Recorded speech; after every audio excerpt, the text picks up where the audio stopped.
You're watching How Leap. Let's see how to remove the WhatsApp button or unlink WhatsApp from your Facebook page. You must be an admin of the page. Go to your Facebook page, click Settings in the left menu. In the Settings menu, click WhatsApp in the left column. If you don't see it, click Templates and Tabs first, then Find WhatsApp. Here you will see the phone number currently linked. Click Disconnect WhatsApp.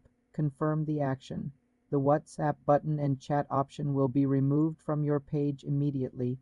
To completely remove the WhatsApp tab from your page's view, go back to Settings, then click Templates and Tabs. Find WhatsApp in the list of tabs. Click the toggle switch to turn it off. The tab will now be hidden from visitors.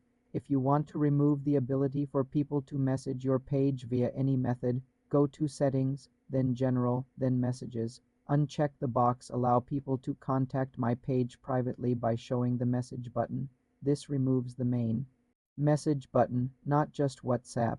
Remember, disconnecting WhatsApp does not delete your WhatsApp account. It only severs the link between your phone number and the Facebook page. For more simple Facebook page management tutorials, subscribe to the channel.